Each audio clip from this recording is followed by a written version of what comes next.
All right, let's get started. So, welcome everyone to this joint webinar with Battleground and Yields.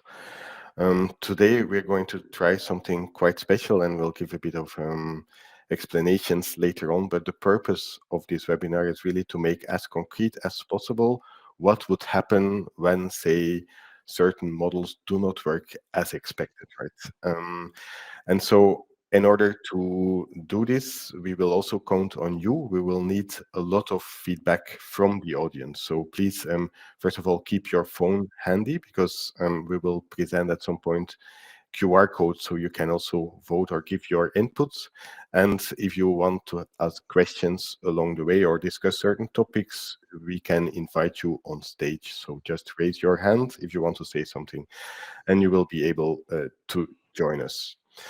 So, and in the meantime, please also keep your phones maybe on silent so you do not disturb the others while doing so. Okay, so maybe before we get started with the simulation game, a little bit of introduction. My name is Jos Gerardin. I'm one of the founders and also the CEO of Yields, and Yields is a model risk management software company. Um, We've been around for quite some time already, and originally we started building software to help financial institutions manage the risk of using mathematical models. So this is called model risk, and it's in many regulations and many geographies a regulated requirement. Now, over time, we have seen, of course, the advent of AI and generative AI and during the last years. And what we see is that AI systems and the requirements that you have to run AI systems robustly in production is very closely related to how traditional model risk is managed. And so that's why today Yields is also being used to help organizations run AI systems or manage the risk of using AI systems as much as possible. And as a consequence of that, we today not only have financial institutions as our customers, but also corporates who are using AI systems for a variety of reasons. Now, in order to do all of this, software, of course, is a big tool, but in order to use our software successfully, we often need to also help organizations change the way in which they work. And to do this, we often work with partners. So as you can see here on the slides, we have a number of consulting partners we work with closely. However, we also have technology partners who maybe address different types of risks. And sometimes it makes sense to actually work together and actually provide a more holistic solution to our customers. And it's in this context that we started to work with Battleground. You know, the good thing with Battleground is that they have a simulation tool, as you will see very soon. And we will use this today to simulate what happens when there would be, say, a model risk incident. Because in risk management, if you do your work correctly, actually nothing happens. And so from time to time, it's good to see how things would actually play out if you do not have the right guardrails in place, because this makes this risk management activity a lot more concrete. So that's a bit on yields. I'm very glad to also be able to introduce our partners from Battlegrounds. So maybe Craig, I hand the word over. Thank you. Thank you, Jos, and hello everyone around the world. My name is Craig Goldberg from Battleground. I'm also joined by my colleagues Paul Minter and Ellie Goldberg. And together we're going to take you through this AI-based simulation, which will be really fun. But just a bit about Battleground. Battleground is a risk and resilience consulting and software-led consultancy firm. We do all types of consulting around risk, operational risk, enterprise risk, and everything that goes with that, as well as resilience, organizational, operational resilience. We've been doing that for about 20 odd years throughout different organizations as a group. And then the last 10 years as Battleground. You'll find us in Australia, the UK, the EU, and now in the US as well. And we have a number of global clients and accreditations as needed. And what you're going to see tonight is one module in our Battleground Live software. So this software is all about making your lives easier when you need to do risk resilience or anything in the GRC space. And the simulation tool you're going to see is about building an exercise or a test and then running it through online in an interactive closed environment. So you can be sure that what happens in this closed environment does not leak outside of Battleground. It's really fun. It's very interactive. We're also going to be putting up some QR codes which take you to the questionnaire part of Battleground, where we're going to be asking you to fill in how you would react to the different injects or inputs that we're going to demonstrate to you. So please get involved. Follow the links which we'll put in the chat or scan with the QR code on your phone. And if you want to comment, you can do so in the questionnaire, but also in the chat and in the QA part of this webinar.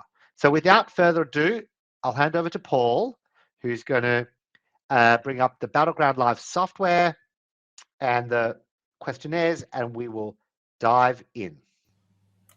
Thank you, Craig. Just before we dive in, though, sorry, I'm going to say congratulations to everyone on the call for their promotion. So for the purpose of this exercise, I want you to close your eyes and imagine you are now the CEO of an enormous company, a big company. It is called BigCo. Congratulations, a significant institution has employed you to direct them as they go. There's 25,000 FTE under your stewardship, operating across 57 countries with an approximately 15% attrition rate. So the attrition there is important because with a company that sized, you're proud of your reputation as a good employer. So the average worker stays for just under 7 years, which is pretty good. But 15 means you need to employ about 15 new staff every business day of the year just to keep your headcount flat. And so recognizing this quite mammoth task, in June 2024, you implemented a brand new AI-powered CV that's going to help the recruiting team with this 15 a day requirement just to stay flat. So A, congratulations, and B, welcome to the crisis. I'm just going to change screens briefly. Bear with me.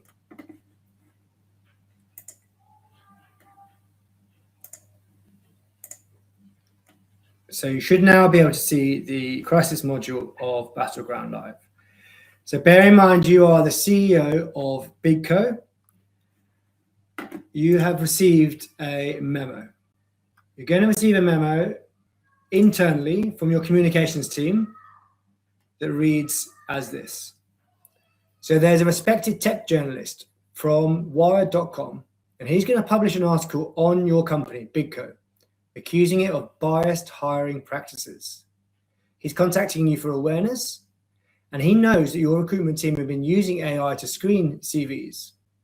Unfortunately, his headline is going to read, Patent Exclusion, How a Fortune 100 AI Quietly Filtered Out Thousands of Candidates. So without you knowing, through 2005, the journalist had released 1,800 test CVs into the open vacancies, and he's tracked the results. And that showed a disappointing outcome from the CV scanner. Those names that look African and Middle Eastern in origin, women returning from parental leave, and candidates from certain universities have been systematically screened out of your recruitment process. So screenshots of his testing and his confidence thresholds have shown a 2.4 times higher rejection rates for those specific names and those CV holes versus a baseline. Internally, your team have been running an investigation for 48 hours, and it's revealed that the CV screening has been operating unchecked since its much celebrated launch in July last year. So far, no assurance or backtesting has been completed. Given this heads up from Wired, a full forensic audit has been launched into the bots activity, but nothing has concluded yet. So that's the crisis, or that's the scenario, should I say. You're the CEO of a big company, you're looking to recruit 15 a day, and your bot has been accused of being sexist, racist, and prejudicial against certain universities. So if you could open your QR reader on your phones and use that QR code on screen, we'll be able to collect some responses to what we do next. I've also posted a link to the questionnaire online in the chat. So if you want to use that instead, feel free. Lovely. Thank you, Craig. We're just going to pop over to the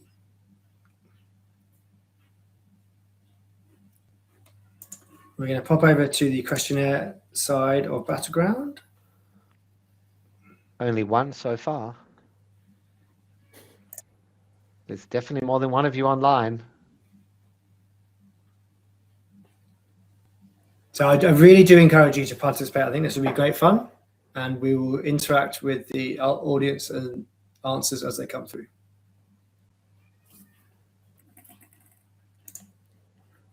Okay, there we go. We're getting somewhere.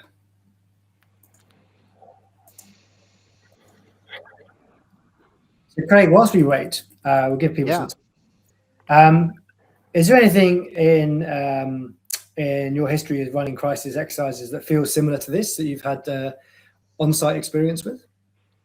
So, well, interestingly, the AI side of the recruitment tool, not so much, but there was a massive hack of a recruitment tool in Australia a number of years ago, and we did a very large post-incident review for an electricity company on the impact of that recruitment tool on their business, because of the hack, they had to disconnect it from the business.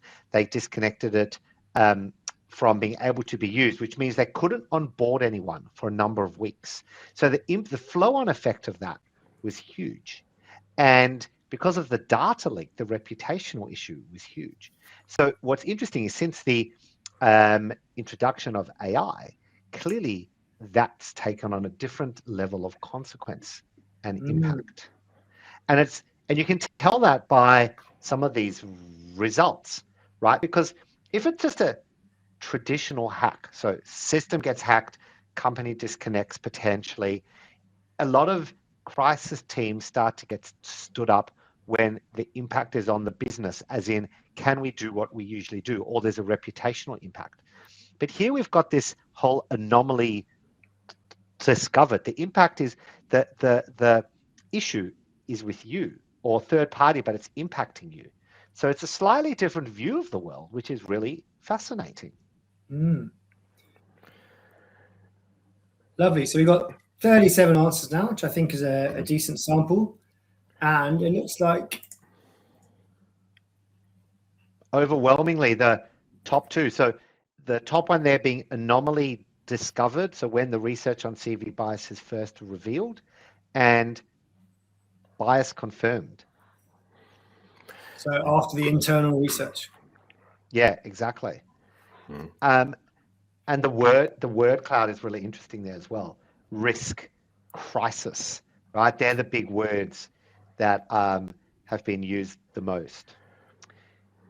But what's interesting is some of the comments there around, you need to confirm the crisis is there. So there's always this way up of a potential crisis versus an actual crisis, right? Hence the evenness of that anomaly discovered. We could have something wrong versus bias confirmed. Wonderful. Okay, and I can see a great big reference to CMT in the middle of that word cloud too, which is terrific because it sets up our next stage. Yeah, and one of them actually, so while you're doing that, so one person said we would not activate the CMT. I think that at this point, that's completely valid. You don't exactly know what the impact is. There's nothing wrong with holding off or watching brief, perhaps. And then also the number of people commented when the media coverage happens, or if the story breaks publicly, which I think is very valid as well. Go for it. You bring it up, Paul, and I'll just keep talking. Sure. Well, it's quite a simple inject, this one. So we have agreed that the crisis management team should be called. And so back over to the audience. Who? Who is in your crisis team? So let me put the link up there. In the meantime, maybe one quick point as well from, say, the model risk angle. We chose an example from HR because actually every company these days has or is using either consciously or just as, say, shadow AI, some AI tooling in the HR and the HR department. And in many regulations, like in Europe with AI Act, if you are using an AI system in HR, because of the risk for bias, this is often considered as a high risk use case. Brilliant. Great insight, right? Because that could change the threshold for Exactly. crisis. Yeah, which is Thomas's point in the chat. I suppose it's also a matter of how the responsibility of the CMTs defined. So what does the plan say? What's the threshold for crises? And do any of you have AI thresholds in your crisis plan? Because that's also a very interesting new topic. Or is it more the impact of that? So that would be fascinating to understand. We have a few responses coming in.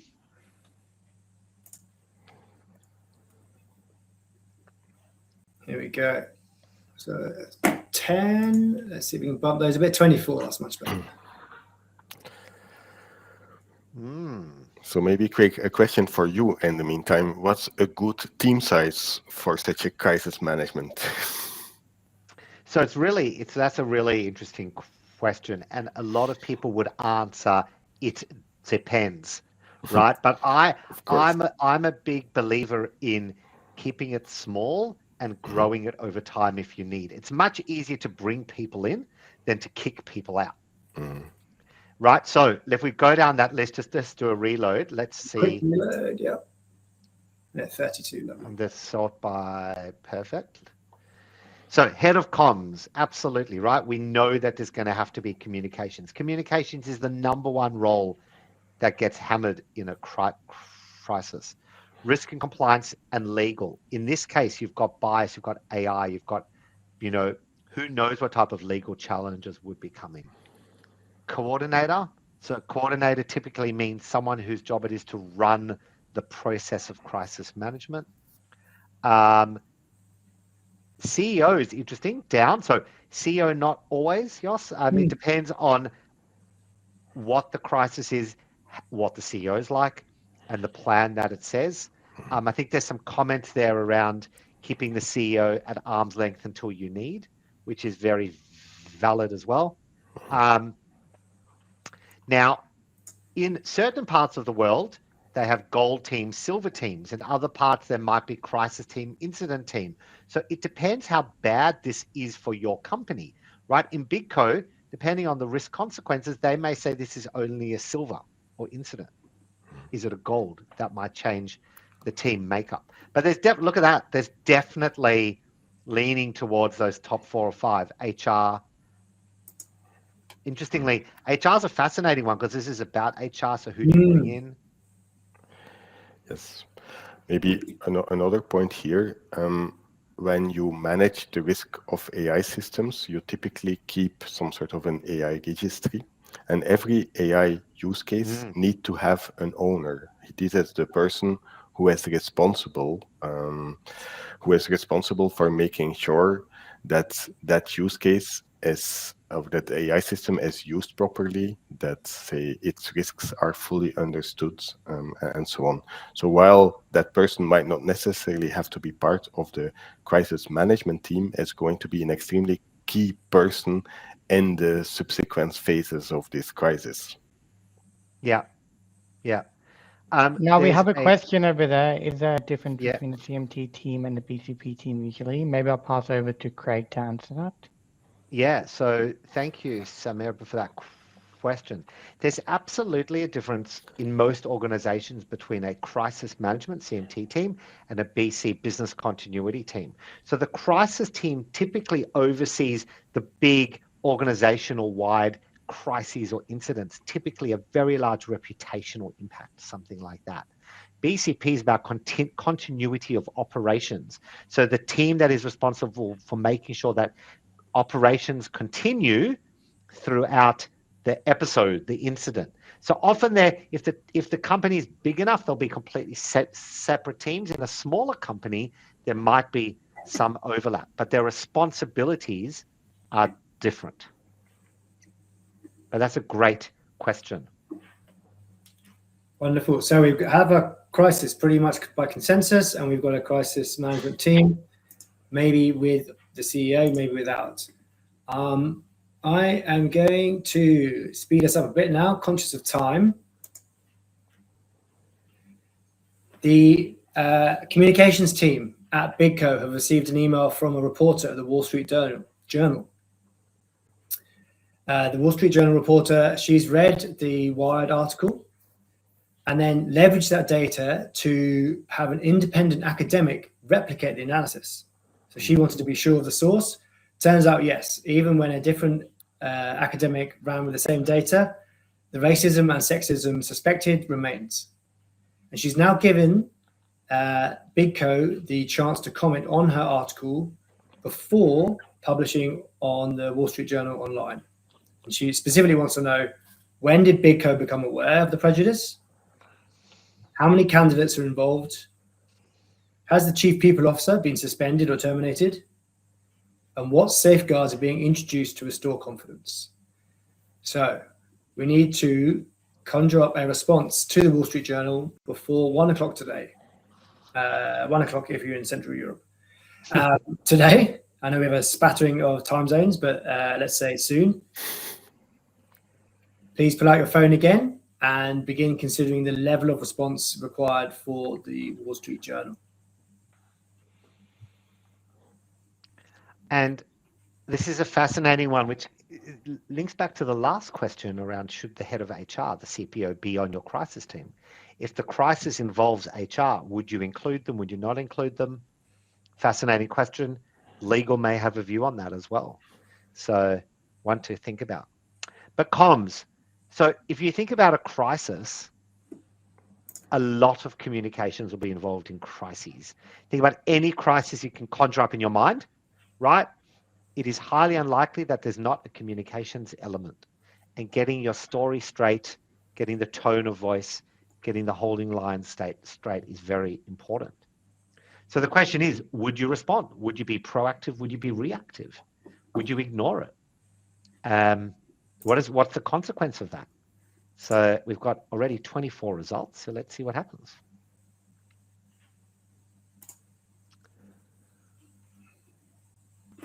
Let's say that's a fair chunk of respond with a generic statement. 66% so far generic. I wonder if the people suggesting we ignore the request entirely were the ones who also didn't want to raise a crisis. Yeah. Some people are very relaxed about this. Yeah. And so some interesting things about comms, right? So now you've got this hot topic, right? AI is a very hot topic. People jump on the story the whole time.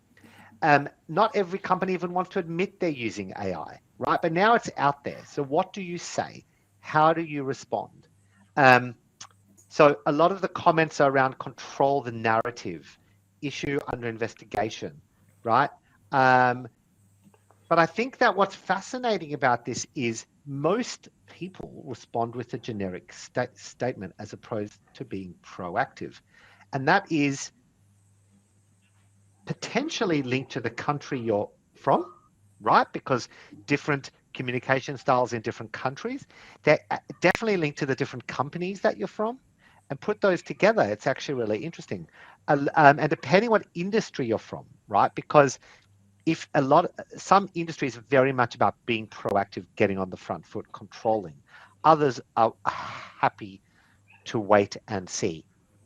The ignore the request entirely is really interesting. Our work in crisis communication shows that if you ignore media, they will hunt for the story, and they will generally go and find the news they want, right? So they'll go and interview ex-employees. They'll find the maintenance worker that worked 10 years ago for you and wanted to spill some dirt. So giving them something is often better than giving them nothing. A question maybe for you, Craig. In most of the cases, such an AI system is actually a vendor-based system, right? There is not that many organizations who build those systems internally. So in Yep. that case, at what point would you include the vendor? Would you reach out to them to also gather some information from them? Because they will be important in your communication. Yeah, the vendor's a fascinating one. And do you bring the vendor into the crisis team or not? And it might depend on the incident, right? So I think you would hope that the investigation includes the vendor early, Yes, right? Try and understand. exactly. My personal opinion is you don't want them on your crisis team because you might have to dump them in it and make them responsible for Of it. course, but you do need information from them in order to be able to give proper responses. Absolutely. You need information. You need to understand. You need to be able to give journalists, staff, candidates, HR candidates, real information. But I agree with Thomas in the chat. If you only give a generic statement, you leave the narrative to the journalist. And I think that is something to keep in mind. You want to control the story. So you may not be able to give them much. And you might give them something that leads them to the vendor, potentially. Put it on the vendor. You might have to work with the vendor on it. So yeah, fascinating. Now, I'm going to skip us along a bit in time. So just for the brevity of the session we're in today, we're going to fast forward a bit. What we're going to do is skip over a couple of the injects to another element of communication that is yet to be mentioned, which is internal communications. So remember, you're the CEO of an extremely large company, and within that you have an employee assistance program. So that is a place for psychological support, often internally sponsored, to enable kind of the mental stress and mental health concerns of employees to be addressed in a safe manner. Well, so the employee assistance program have emailed you as CEO saying they've received over 80 staff emails now asking whether they will be implicated in the biased hiring. So for every hiring process that the bots put forward, there's also the interviewers, and the questions are starting to flood through on social media. Well, why didn't the people internal to Big Co notice? Why didn't the interviewers notice? Every candidate was old, was sort of say pale, male, and stale. So several staff interviewed candidates have mentioned that they are being accused of the same sexism and racism found for the broader company at large. There's growing concern that they'll all be blamed. So could you please advise on what message we can share internally with our own staff? Again, QR code, please. We're interested in your thoughts as a group.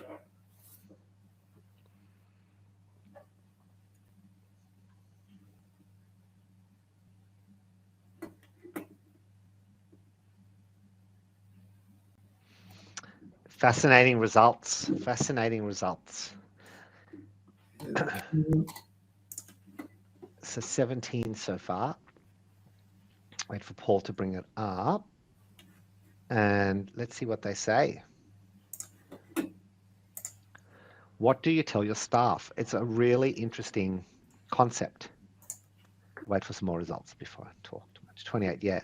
So in today's day and age, what you tell your staff, you have to assume is going to get out externally, right?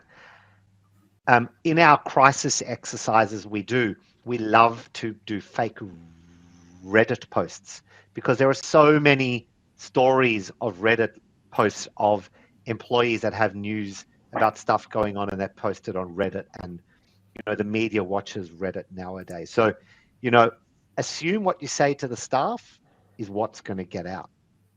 But it's a really interesting one about will they be indemnified, provide staff with an update, or be transparent.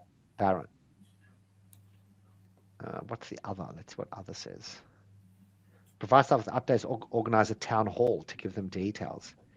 Careful to avoid finger pointing.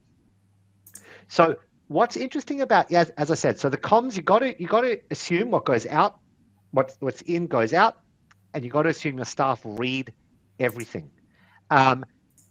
There's really interesting evidence from companies who have been through a cyber attack about how long it takes to get the staff back to working at a productive level, and how every time there was a news article about that particular company that I saw the case study about, it set them back like a week at a time, right? So you'd start getting staff back and then they would get set back, up, set back.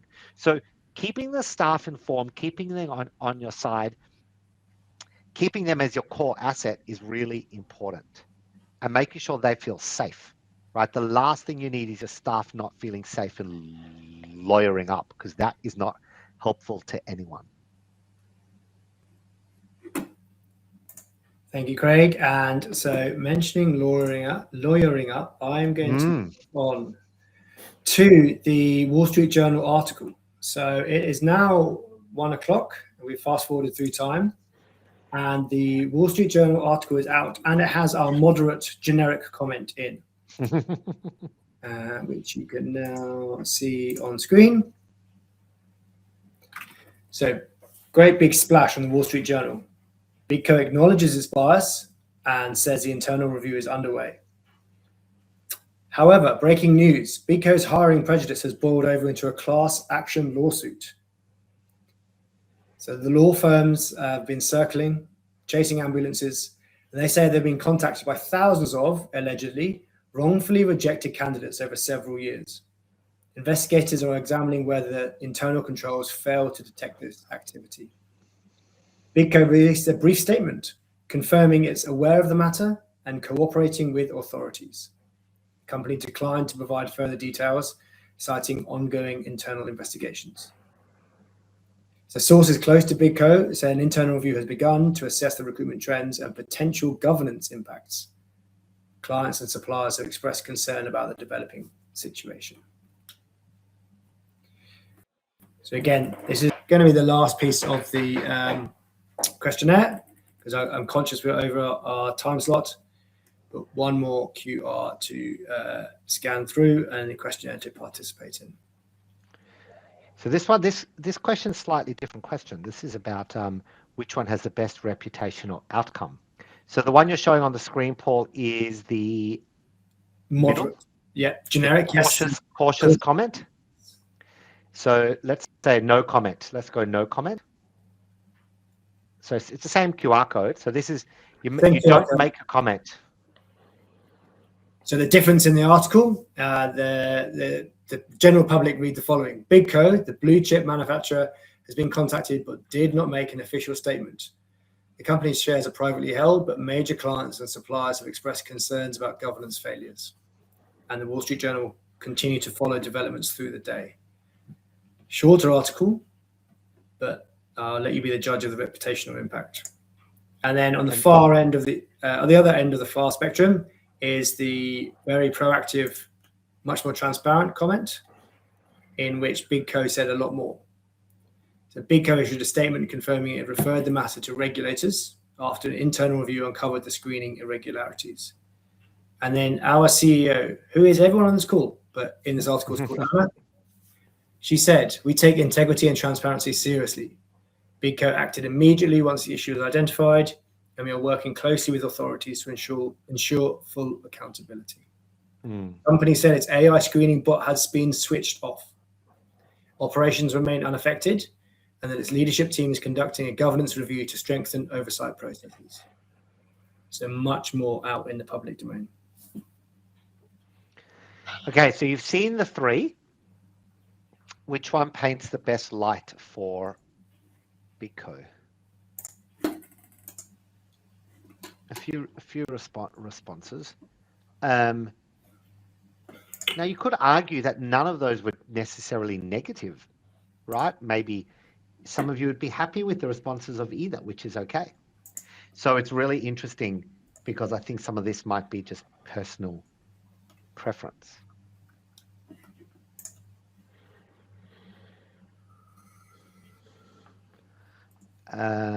Five responses. Let's have a look. would maintain the proactive comments, helps direct the narrative. And I think that's actually really interesting because what you do want to do is you do want to control it, right? You don't want it getting away from you. And I imagine, again, given the sensitivity of AI, there's going to be a lot of people out there questioning its use. There'll probably be a lot of people going to their own recruiters or their own HR department and asking about it. So let me ask Yield. So Giles, what do you see in the with the AI models and AI? You're doing a lot. You've traditionally done traditional models. Now you're being asked to kind of look at AI risk management.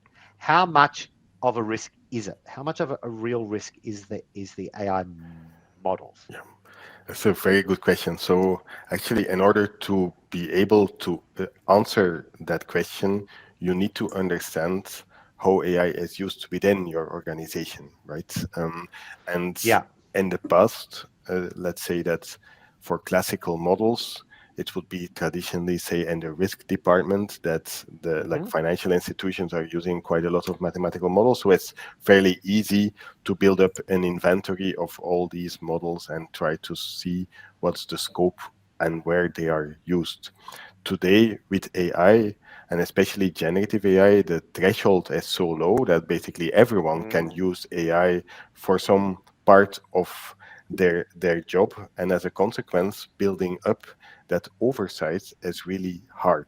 And of Mm. course, there are tools to try to automatically detect what are all the use cases that are being used, but they do not always work properly, and it's also not necessarily the best approach. I think the first step would be to make everyone aware that if you are using AI, depending on the context that you are using the system in, there will be risks associated to them, right? And Yeah. certain departments like HR are definitely a lot more risky than others. And so training people is really the absolutely first step. And then, of course, once you have that overview, then you should think about like how can I prioritize and risk prioritize all the different things that I can Yes. do. Like, and this, I mean, but maybe at the end of this webinar, we can still discuss a little bit how would such a scenario play out if you actually have AI risk management in place.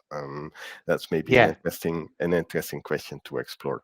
Yeah. And there was a case here in Australia a few weeks ago, maybe a month ago now, about one of the big four releasing a government report Yeah, that had errors in it and they uncovered had been generated by AI and not checked enough, right? And I think so. The cautious message is that don't be blind to the risks exactly. and understand that AI can help, can be an aid and a tool, but you have to have the human oversight of it Exactly. in most scenarios, right? It's the same with traditional model risk. It's the same with any other risk, right? You have to have the thought process that goes through it. Mhm. So now there is maybe another one, Paul, that's worth playing, which is about a distressed call, right? So candidate. So what about the victims, right? So there are victims with this, as there would always be, right? In that case of the Big Four, a client was the victim. There was outrage, and I know for a fact that heads rolled as part of that. And I think people are very nervous and conscious about um, what happens when AI goes astray. So here we've got the job seeker phoning up, contacted by the Wall Street Journal and Yeah, getting frankly, really annoyed. this guy is livid. He's livid he didn't get the job, and he's got a strong suspicion that it was due to it wasn't due to the merits of the case, rather it was due to the bias screening. Of Yep. course, as CEO, you've got no way of knowing that, but he's angry and he's in contact with journalists, and that's what you need to manage. You've got to react to the facts. Yeah, and does it? How would you change your view of this situation if you had an irate customer or person involved? I think Thomas and that. So Thomas, you've been very interactive. Thank you so much. Thomas says, being understanding what you're doing. That a bank using capital models is fully aware that they're using models and how to manage the model risk. Hopefully, the HR department may not have the same awareness or may not have the right skill sets to understand the AI model and the bias. I know we are doing a lot of work in our battleground system with our AI, and we're spending a lot of time doing exactly that, trying to understand what does it do, how does it work, how is it interpreting the prompts. Do the prompts that we're putting it in actually give the outcomes we expect and want? And if we were not using AI, would we have the same outcome? Which is fascinating. So let's see. Didn't move the dial though. Nope. Interesting. Yeah. Well, I think people had the emotive concerns in consideration from the start, which is great. Yeah. And as Carolyn says, explainability for any automated process is the main consideration as we deploy AI. AI, as we deploy AI, it creates informed users, hence the ability to understand design flaws. That's assuming, Carolyn, that you're deploying it in a methodical way and not just users going out on their own and doing stuff with it, which is really interesting, right? So we do a lot of business impact assessments as part of creating business continuity plans, and we ask for dependencies. What are the IT apps you use? What are the external dependencies? What are the internal dependencies? I haven't had anyone yet say I use Copilot or I use ChatGPT or I have this other AI I use. Maybe that's a question we need to start asking, is what's your dependency on AI, which would be fascinating. Oh, there's no link to the last question. Sorry, that's my fault. Oh, you've put it in there. Great. Thank you, Paul. Exactly, but I see in the comments that indeed people start more talking about, say, the governance to implement, and like AI literacy training is super important, and all of this, and yeah, assuming that, say, some sort of a governance would have been implemented at Big Go, I think hopefully they would have caught the issue earlier.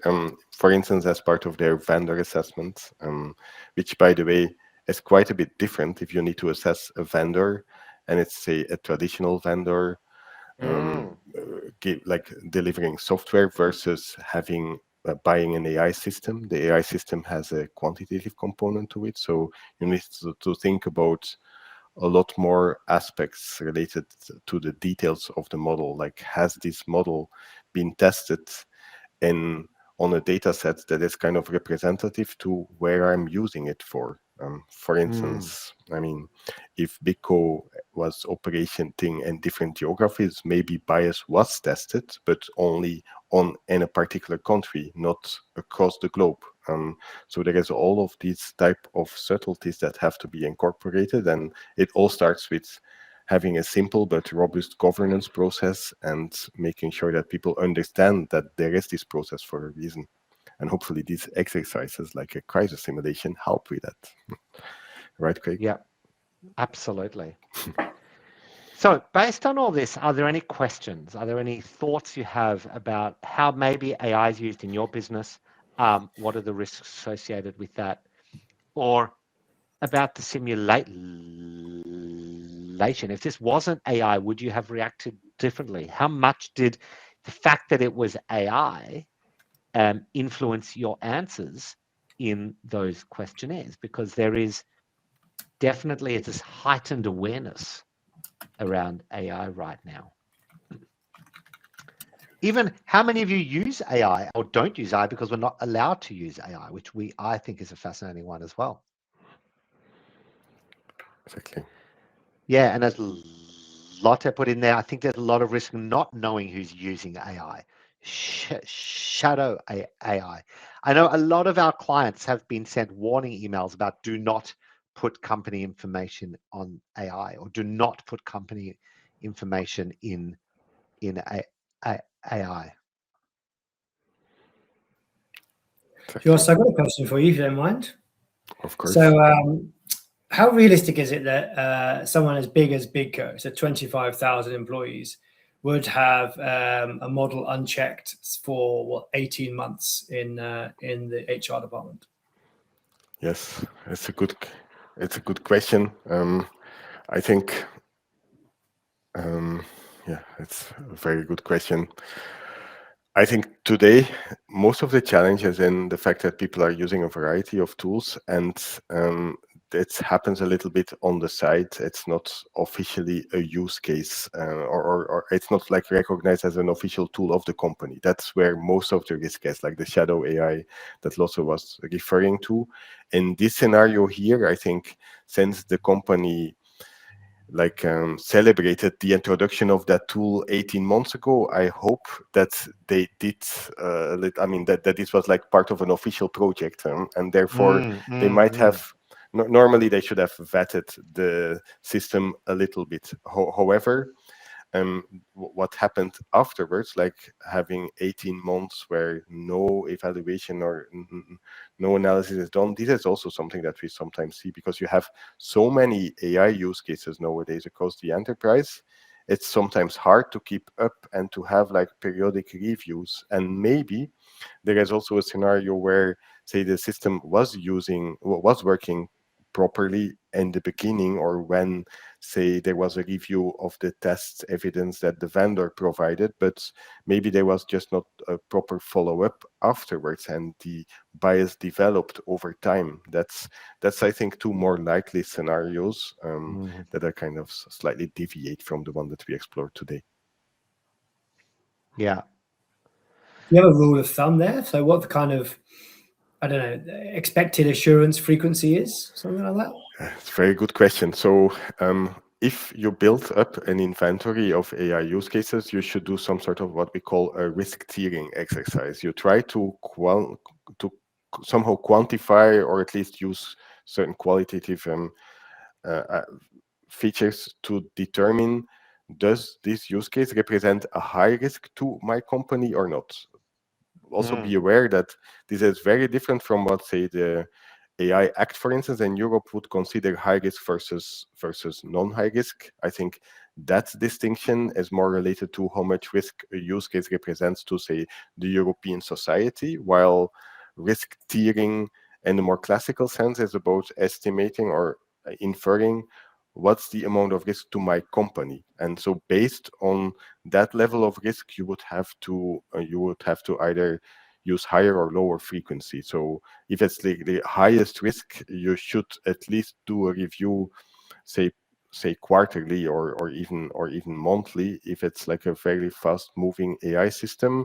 If it's a low risk tier, maybe once every year or once every second year is sufficient. But you need to have that frequency in place. And of course, you also need to do an additional review when the system changes, when it's updated, for Mm. instance. And especially with vendors and with AI systems, there's so many components that maybe updates can be pushed on you without you noticing, and that's another risk.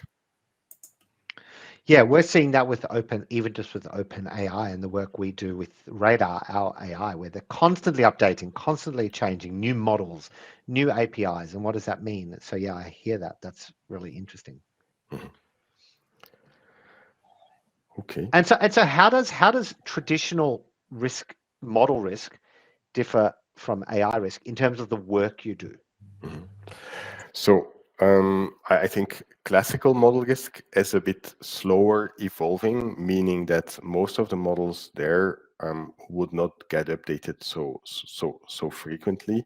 So that's, I think, a key difference. The other one is that AI, because of its nature, requires a lot more engineering.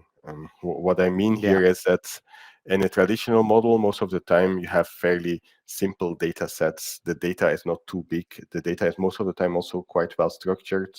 You yeah, might own the entire system yourself, while here with AI systems, you have components everywhere. Data is unstructured. Data can be as big as the entire internet.